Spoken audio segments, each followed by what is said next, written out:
Beauté,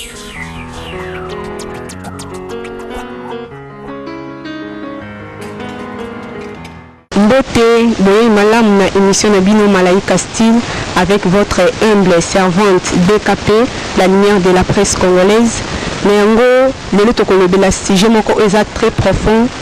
Affaire ya soutien-gorge. Oui, nazanga morote, nazana invité nangai Bishana Mbela Mbela ya Bishana. Bonjour Bishana. Bonjour la parfaite. Ndengeni. Naza bien na yopi. Malamu namona ka kitoko kakeleke. Ngolo nzambe. Nayebi ke soutien eza eloko moko oyo nzambe apesi moto mayele moto asali yango pour que soutenir bassin ya mwasi. Mais lelo oyo ekomi kolata mabilambe ekomi kolata ma pardon sans soutien. Liboso ezalaki nastro moi partie ya bassin ya mwasi ezali komonana et malembe soutien elongwe. Mwasi akomi kolata elamba sans soutien azali kotambola nango azana yepe à l'aise. Yango na kotuna question na ngai epa mama Bishana. Et nous communes ezosala ba jeune fille ya ville à Kinshasa bakoma kolata bo ezaka ka mode la parfaite pour le tuna la jeune fille bakoma kolata sans soutien bazotambola nango et eza mode to style nana loba eza mode et puis mode ngo eza ya bisoté et c'est pire ma copier eza ba mode eza pas d'étranger sur totali bien na ba médias totali dans les réseaux sociaux disons totali pe na ba image na biso Alex na ba canal 7 na la TV nous allons voir que artistes américains beaucoup plus bazolata bongo et bah j'aime ma biso pe la jeune fille ba bi que non c'est intéressant biso pe to lata bongo et comme le la mode moko copier actuel. Merci. Pour la maman na biso Bishana alobi ke eza copier eza ya biso te. Oui toza ba africain et c'est ngito couvrir nzoto na biso to bomba nzoto na biso. Mais ngo question na mususu e kolanda mobali o aza raisonnable aza intellectuel ayebi ko respecter moi si. Merci de la parfaite pour le tournoi mobile aza raisonnable aza responsable alina moi so ala tibongo eza penza passe et puis na yebi pour moi so mazaki déjà moi si na ye to akutani na nzela nde coup de foudre CP na pas mondi à se poser bastion non ngana lo baso aza moi si na ye eza vraiment intéressant pe bobo ma biso kalabando lata très propre bazo couvrir bassin ezaki exposé pe bando ko bala. Alors, on a un conseil mobile, c'est pas vraiment bien à moi sur la tibongo, au lingaye, au tikaïma, quand il faut que ça ait conseil. Yo mobile, au lingi moi si na yo. Au lingi que moi si na yo, a bomba nzoto, nzoto ne ezapo na ka yo moko. On a binomi balé. Au koko lingate, moi si no ala tabongo, maman na biso Bishana alobi. Mais en gros, na koko tuna question mo susu, na ebi ke Adam tient place à Zali, à Zolanda. Question ezaboy. Mobali oyo banibali oyo balinga basi na mobala tabongo bazali bazolinga basi na mobala tabongo est-ce que bazolinga bango ya solo to ezaka ba aventure pamba. Merci beaucoup. Nana loba pour mibali bazo sepela basi na mobala tabongo eza vraiment aventure parce que normalement on a se réjouir nanu souci à siècle présent to bima ba mon avis soto tambola na présenter la scène à moi si na ngeza joli pe ba tout pe ba apprécier bon c'est une invitation aussi en quelque sorte ba lancer que yo pour ko ya au moins moi si na nga za bon azana abordable c'est pas bien les amalamté donc pour maman na Bishana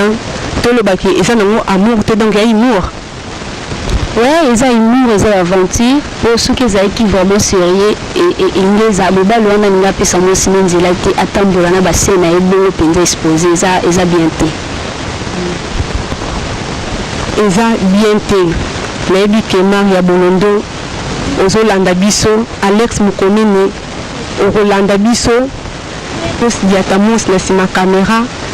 Est-ce que you peut permettre ko tambola na mwasi na yo alati sengle to elamba moko ya nylon et surtout bilamba nylon tezolatana sans soutien bo tambola pe ka bongo.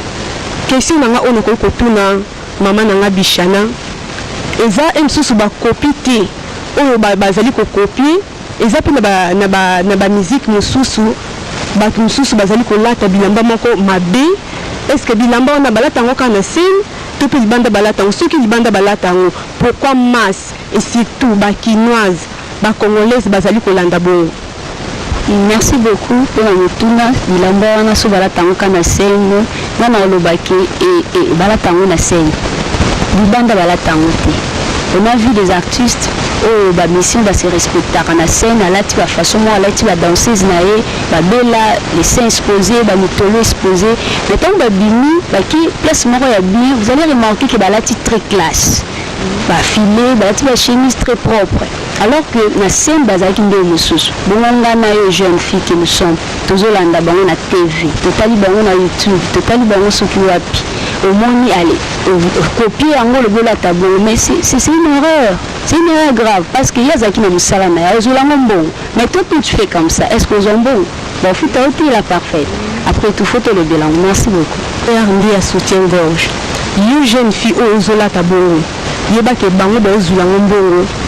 ata bamaka mosusu ezoya nsima mais bazobénéficie na eloko moko boye yo ozali koperdre par rapport ya habillement na yo okoki mpe kokinisa mobali oyo alingaki yo mobali oyo aapproche yo nanu te mais abanda kosepela na mosika mais ntango amoni yoka na babilema bongo okinisi ye mosika na yo mais yango conseil nini oyo okoki kopesa na bafille oyo bazali kolata bongo eloko nini biloko okoki kopesa bango bakokula parfaite mpo na nzela opesinga naloba conseil nini napesa bafille bazolata marke wana naoyebisa bafille wana tozongepa yesu tozonga na volonté ya nzambe to se conformer te na siècle présent so natangi na bible na Romains chapitre 12 verset 2 biolobi ne vous conformez pas au siècle présent tout ce monde l'habillement passera mais pourquoi nous voulons copier eloko bato basala mpo bazwila mbongo e biso tosala ngo mpo tozwa eloko te à la longue et détruit bavi na biso eza malamu te tomeka moke kobongisa bisika wana soutien eza nango mwecheur kolomba nzoto na yo na elamba oyo eza propre kolata modestie kolata na pudeur ekomemela yo baavantage ebele et tu seras